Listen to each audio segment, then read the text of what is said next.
नमस्कार दोस्तों, कैसे हैं आप लोग। बात करेंगे हम सुज़लॉन एनर्जी की। सुज़लॉन एनर्जी के अंदर आज जो है कोई ख़ास हमें मूवमेंट देखने को नहीं मिली। जैसा कि मैं आपको बता रहा था काफ़ी समय से कि स्टॉक में आपको प्रेशर देखने को मिलेगा और वही होता हुआ नज़र आ रहा है। आज ख़ासकर इसलिए क्योंकि देखिए पहले तो कुछ समय से ग्लोबल मार्केट और निफ्टी वगैरह में हमें प्रेशर देखने को मिल रहा था, तो उसके कारण भी थोड़ा बहुत इफेक्ट जो है सुज़लॉन एनर्जी के अंदर दिख रहा था। लेकिन आज जो है निफ्टी वगैरह ठीक-ठाक परफ़ॉर्म करती हुई नज़र आई है।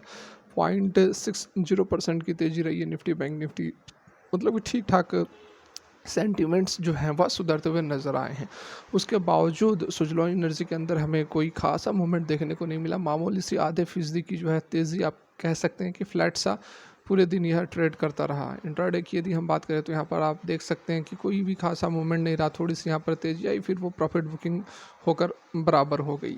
तो जैसा कि मैं आपको लगभग 4-5 दिनों से बता रहा हूँ कि सुज़लॉन एनर्जी के अंदर आपको प्रॉफिट बुकिंग देखने को मिल सकती है। बहुत बड़ी रैली जो है अभी एक्सपेक्ट करना सही नहीं होगा। अभी न्यू एंट्री लेना भी सही नहीं होगा। यहाँ पर वही एग्जैक्टली होता हुआ नज़र आ रहा है। यहाँ पर आप देखो लगभग कितने दिन हो गए, 1 2 3 4 5 6 7 8 दिन हो गए जो कि इसी रेंज को यह पकड़ कर चल रही है। इससे पहले एक तो कल न्यूज़, कल नहीं 2 दिन हो गई न्यूज़ को भी, जो सिंघवी की, अनिल सिंघवी की जो अपडेट निकल कर आई थी कि उन्होंने बोर्ड ऑफ डायरेक्टर से, मतलब कि जो उनका पैक्ट चल रहा था 2015 से, उसको टर्मिनेट कर दिया है। तो उसका जो है एक नेगेटिव इम्पैक्ट थोड़ा बहुत ज़रूर यहाँ पर हमें देखने को मिला है। नहीं तो उसके बाद स्टॉक के अंदर अच्छी खासी तेज़ी हमें देखने को मिल सकती थी, क्योंकि और भी अदर पॉजिटिव अपडेट्स निकल कर आए थे। रेटिंग एजेंसी ने भी इसकी जो बॉन्ड्स थे उसको अपग्रेड किया था, लेकिन उन सभी का कोई ख़ास इम्पैक्ट देखने को नहीं मिला। अनिल सिंघवी वाली जो न्यूज़ थी वो कैंसिल आउट होती हुई नज़र आई है। यहाँ पर ऑलरेडी मैंने आपको पहले बताया था कि ये जो हाई है लगभग, यहाँ पर आप देख सकते हैं कि 26 रुपये, साढ़े 26 रुपये से लेकर 27 रुपये के आसपास, इस लेवल को पार करने में इसको समस्या होगी और एग्जैक्टली वही होता हुआ नज़र आ रहा है। आप देख सकते हैं कि इसी रेंज में इसका जो हाई है, इसी रेंज में स्टॉक जो है यह कंसोलिडेट कर रहा है और यह ऊपर की ओर ब्रेकआउट नहीं कर पा रहा है। उसके बाद ये अनिल सिंघवी वाली न्यूज़ आ गई और इसने इस मोमेंटम को बढ़ने से रोक दिया।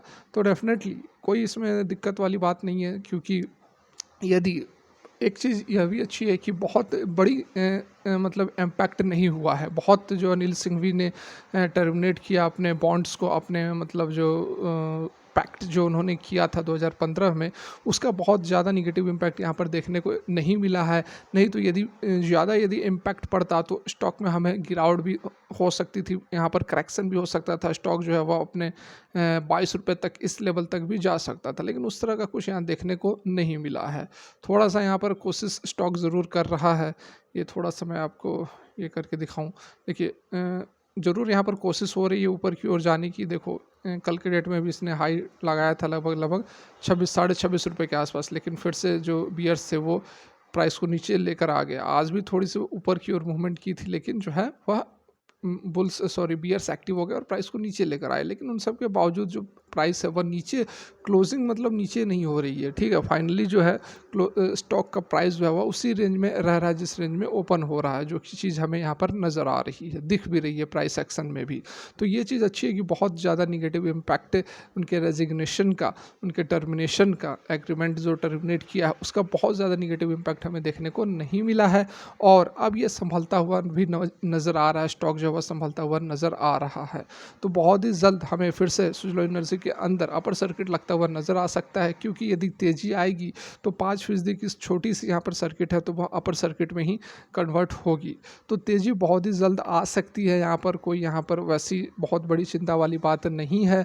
एक न्यूज़ निकल कर आया था और कल भी मैंने आपको एक चीज़ यह समझाई थी, क्योंकि कुछ लोग पूछ रहे थे कि अनिल सिंह भी अभी भी यहाँ पर अपना स्टेक जो है 7% के आसपास उसको तो कंटिन्यू कर रहे हैं, लेकिन निगेटिव इम्पैक्ट कैसे होगा। तो कल मैंने पूरा डिटेल में आपको समझा दिया था। यही चीज़ आप लोगों को बताई थी कि अब वो प्रमोटर की तरह एक्ट नहीं करेंगे, अब कंपनी से उनका कोई लेना देना नहीं होगा। इससे पहले पहले तक उनकी रिस्पॉन्सिबिलिटी थी कंपनी को देखने का, कोई भी समस्या आती तो वो वहाँ पर खड़े रहते। जिस तरह से 2020 में समस्या आई थी डेब्ट रिस्ट्रक्चरिंग की, तो उन्होंने अपने जो भी उनका टर्म एंड कंडीशन चल रहा था, जो एग्रीमेंट चल रहा था, उसको फिर से इम्प्रूव करके उसमें चेंजिंग लाकर कंटिन्यू किया था अपने शेयर होल्डिंग को, ठीक है।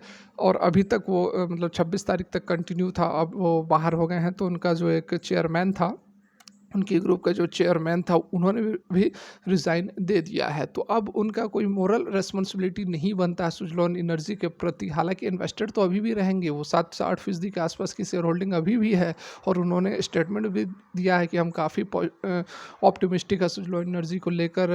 इस प्रधानमंत्री जी के गोल को यह पूरा करेगी, और अच्छी-अच्छी बातें उन्होंने बताई है, लेकिन अपने एग्रीमेंट को वह टर्मिनेट कर लिए हैं। तो कोई बात नहीं, वैसी बहुत यहाँ पर हमें निगेटिव उसका कुछ इम्पैक्ट नहीं पड़ रहा है। यदि निगेटिव इम्पैक्ट पड़ता तो स्टॉक में अच्छी खासी करेक्शन, 22 रुपये तक तो आराम से स्टॉक जो है वह जा सकता था, लेकिन नहीं जा रहा है। मतलब कि फिर से स्टॉक के अंदर स्ट्रेंथ आता हुआ हमें नज़र आएगा। तो और बहुत ही जल्द जो प्राइस है वो अब फिर से एक अच्छी खासी मूवमेंट दे सकता है। इस लेवल को एक बार ब्रेक करेगा, 26.5 रुपये 27 रुपये को एक बार ब्रेकआउट देगा, उसके बाद हमें एक बड़ी रैली सुज़लोन एनर्जी के अंदर फिर से देखने को मिल सकती है। इस बीच एक पॉजिटिव अपडेट निकल कर आ रही है। सरकार ने ऐतिहासिक फैसला लिया है, बहुत ही बड़ा यहाँ पर फैसला है। क्या फैसला है, आइए उसको देखते हैं और समझते हैं। उससे पहले एक नज़र डिलीवरी परसेंटेज पर भी डाल लेते हैं, क्योंकि डिलीवरी परसेंटेज जो है वह लगभग यहाँ पर 60% रहा करता था आम दिनों में, लेकिन अभी थोड़ी सी यहाँ पर डाउन हुई है। डिलीवरी परसेंटेज 50% के आसपास है, लेकिन फिर भी 50% भी बहुत अच्छा है। 25-30% बहुत अच्छा माना जाता है। यहाँ पर 7-7.5 करोड़ की ट्रेडिंग हुई, जिसमें से 3,75,00,000 जो है डिलीवरी में लोगों ने शेयर को उठाया। लगभग 49% की डिलीवरी उठाई गई है। तो यहाँ पर आप देख सकते हैं जो बड़ी अपडेट निकल कर आ रही है, ऐतिहासिक फैसला है। इंडिया का जो पहला ऑफशोर विंड प्रोजेक्ट है वह आने वाला है अक्रॉस कहाँ, तमिलनाडु कोस्ट। देखिए, ऑफशोर मतलब क्या होता है, जो समुद्र के ऊपर जो विंड टर्बाइन लगाकर उसकी एनर्जी को, मतलब कि विंड की एनर्जी को यूटिलाइज करके हम इलेक्ट्रिसिटी जनरेट करते हैं, उसको हम ऑफशोर विंड एनर्जी कहते हैं। जनरली इंडिया के अंदर ऑन शोर मतलब कि ज़मीन के ऊपर विंड टर्बाइंस जो लगाए जाते हैं। ये पहला जो भारत का जो पहला इस तरह का विंड प्रोजेक्ट्स आने वाला है तमिलनाडु कोस्ट में। तो ये बहुत ही बड़ी यहाँ पर अपडेट निकल कर आ रही। देखिए एग्जैक्टली इस तरह के विंड टर्बाइंस लगाए जाते हैं। देखिए, यूनियन गवर्नमेंट ने 28 सितंबर को floated the country's first ever tender, उन्होंने टेंडर निकाला है to allocate sea bed sites along with the cost of Tamil Nadu for developing offshore wind project. This is a significant development as currently there are no offshore wind projects in India. ठीक है, जो भी total capacity यहाँ पर 44 gigawatt की जो electricity generate होती है विंड पावर से, उसमें से अभी तक कोई भी जो प्रोजेक्ट ऑफशोर विंड प्रोजेक्ट नहीं है। तो इस कारण से ये एक ऐतिहासिक फैसला है, और बहुत ही बड़ा यह बदलाव ला सकता है पूरे के पूरे सिस्टम के ऊपर। मिनिस्ट्री ऑफ MNRE मतलब कि रिन्यूएबल